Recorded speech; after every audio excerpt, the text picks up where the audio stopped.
इसे भागवत में गोकर्ण उपाख्यान के नाम से जानते हैं। इसकी कथा इस प्रकार है।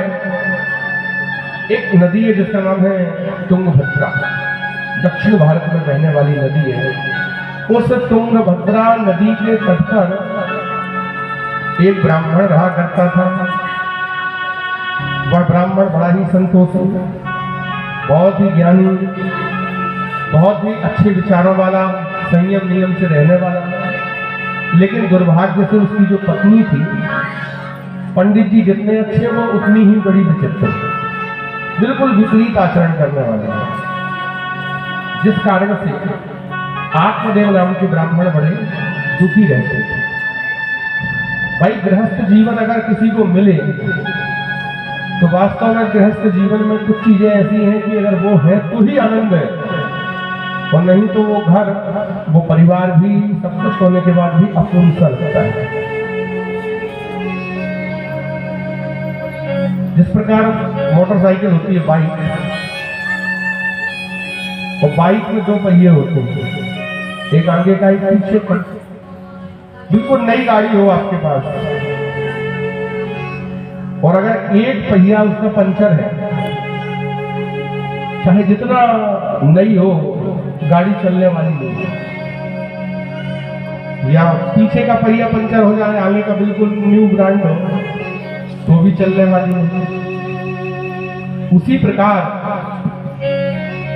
यदि गृहस्थ जीवन में पति पत्नी दोनों एक जीवन की ऐसे सूत्र होते हैं, एक दोनों ऐसे आधार होते हैं कि यदि दोनों का स्वर एक है, दोनों के विचार एक है, दोनों की भावनाएं एक है, दोनों की विचारधारा एक है, तब तो गृहस्थ जीवन बहुत अच्छा निभता है। नहीं तो एक दूसरे को झेलते हैं और वो गृहस्थ जीवन बहुत सुखी नहीं होता। आत्मदेव नाम के ब्राह्मण को यही कष्ट था कि मैं इतना धार्मिक हूं, लेकिन मेरी पत्नी है बड़ी अधार्मिक है। स्त्रियों के कुछ लक्षण होते हैं जो सबको करने चाहिए। आप लोग भी सुनिए, आप लोगों को भी उसका ज्ञान होगा। माताओं बहनों को अपने घर की साफ सफाई का बड़ा ध्यान रखना चाहिए। यहाँ बहुतायत संख्या में बैठी हैं, आप भी सुनिए, दूसरों को भी बताइए, अपने लोगों को भी बताएं। जो घर की माताएं अपने घर को साफ न रखें, जो घर के वस्त्रों को साफ न रखें, जो प्रातःकाल जल्दी ना उठे, उनके घर में कभी लक्ष्मी वास नहीं करते। हमेशा पूछते रहते हैं पंडित जी से, कुछ ऐसा व्रत बताइए उपवास जिससे लक्ष्मी खूब आए। उपवास से थोड़ी लक्ष्मी आती है, अपने विचारों से और भावनाओं से और अपने चरित्र आचरण से ही लक्ष्मी हमारे पास आती है। कुचैलिनम दंत मनोपधारण, भागवत में लिखा है घर की माताओं को प्रातः जल्दी उठ जाना चाहिए, पुरुषों के पहले। और जिस घर की माताएं पुरुष उठ जाए और माताएं सोती रहे, उस घर में कभी न शांति आती है न लक्ष्मी आती है। दूसरी बात, जिस घर के बुजुर्ग पहले उठ जाए और बच्चे बाद में उठे, कितना भी जीवन भर कमाते रहोगे लेकिन शून्य बटा सन्नाटा, बाद में जब हिसाब किताब लगाएंगे तो जीरो ही आएगा। संघर्ष ही संघर्ष में आपकी जिंदगी जाएगी। इसलिए बुजुर्गों के पहले उठने की आदत डालिए और बच्चों को सिखाइए, और वो संस्कार उनके अंदर होने चाहिए। जिस घर की माताएं उठ जाएं, बहुएं सोती रह जाए, उस घर में लक्ष्मी नहीं आती है। अब ऐसा बंद नहीं करना माता जी के 4 बजे से उठ जाओ, बहू बेचारी 12 बजे तक काम करे और कहे महाराज कह गए, ऐसा भी नहीं करना। नहीं तो कई लोग बदला लेने का अच्छा मौका मिला है। अब कल सवेरे 4 बजे उठ के हम तो उठे, बहू भी जल्दी टाइम से उठे।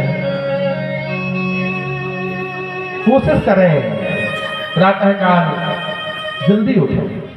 भगवान श्री राम भी जल्दी उठते थे, कन्हैया जी भी जल्दी उठते थे, और उठ करके घर को स्वच्छ करना चाहिए। सबसे पहले घर के बाहर झाड़ू लगाएं, फिर उसके बाद अपने गोबर से ढिक लगाना चाहिए। ऐसे घर में लक्ष्मी आती है। स्नान करके ही कुछ खाना पीना चाहिए, तो जो घर में भोजन बने उसको भगवान को भेंट करके, माने भोग लगा करके ही ग्रहण करना चाहिए। पहले पुत्रों को, बच्चों को खिला करके, बुजुर्गों को खिला करके फिर घर की लक्ष्मी को भोजन पान करना चाहिए। ऐसा आचरण करने से, अतिथि का संस्कार करने से, अतिथि का सेवा करने से, गौ की सेवा करने से एवं पंच यज्ञ करने से ही घर में लक्ष्मी आती है। कहते थे बहुत अंदर मन में उनके दुख व्याप्त रहता था। एक दिन वह घर छोड़कर के चले गए आत्मदेव, और आत्मदेव घर छोड़ के जाने के बाद वन में जाकर के बैठ गए। एक वृक्ष के नीचे बैठकर के रोदन करने लगे। उसी समय कुछ संत महात्माओं की एक टोली जो वृंदावन की ओर यात्रा करने जा रही थी, वह टोली भी उसी वृक्ष के पास आकर के रुकी। तो वेशभूषा से देखा कि ये लगता है कोई ब्राह्मण है, बड़ा संतोषी है, बड़ा नित्य नैमित्तिक कर्मों में लीन रहने वाला है। तो संत महात्माओं ने पूछा, कथम रोदसी भो विप्रः का तुम चिंता बलीयसी। ब्राह्मण देवता, आप क्यों रुदन करते हैं और आपके रोने का दुख का मुझे कारण बताइए। बद दुखस्य कारणम, आप अपने दुख का कारण बताओ। आंसू छलक आए आत्मदेव के, पूरी व्यथा सुनाई। मेरी पत्नी न धर्म करती है, न कर्म करती है, न माता पिता की सेवा करती है, न ही अतिथियों का के प्रति उसका प्रेम होता है। खाने में लगी रहती है, चाहे जब खाती है, चाहे जितनी बार खाती है। एक बात और बताएं आपको, बहुत ज्ञान की बात है, संतों ने बताई। ये बात मुझे भी पता नहीं थी, कुछ दिन पहले मैंने सुनी।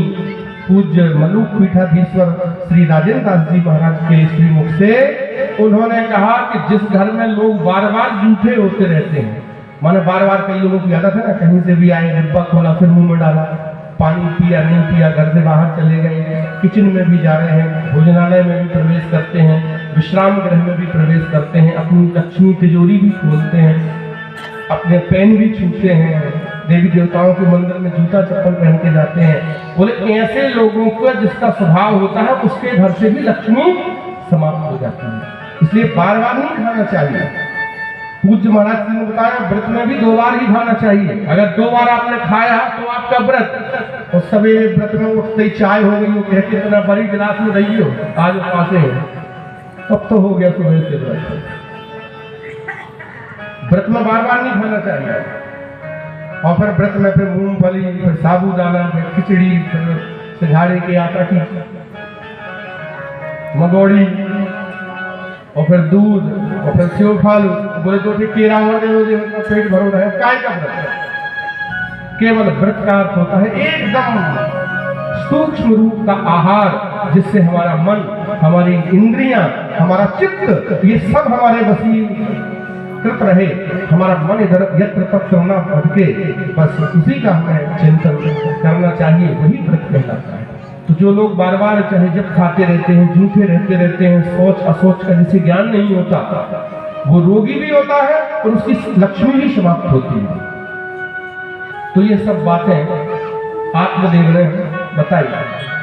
साधु महात्मा ने कहा, बच्चा ये तो आना जाना लगा रहता है, संसार है, धन आता है, धन जाता है, लक्ष्मी आती है, जाती है, सुख आते हैं, दुख जाते हैं, ये तो संसार का क्रम है, लगा रहता है, इसमें परेशान मत हो, भगवान का भजन कर, भगवान तेरा बेड़ा पार करेंगे।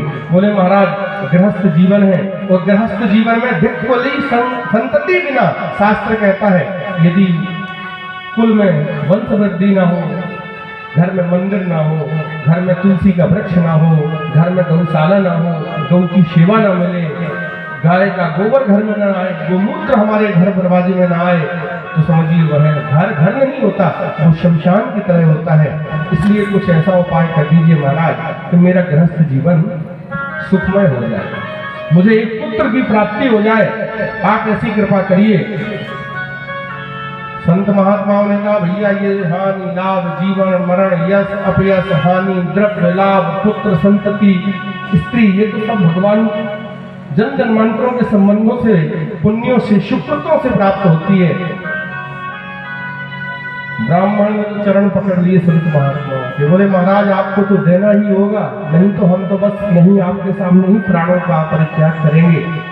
संत महात्माओं ने सोचा ये अच्छी व्याधि हो गई, इससे हालचाल पूछा तो ये मरने को तैयार है, सामने मरेगा तो ब्रह्म हत्या का पाप पड़ेगा। तो संत महात्माओं ने अपने दिव्य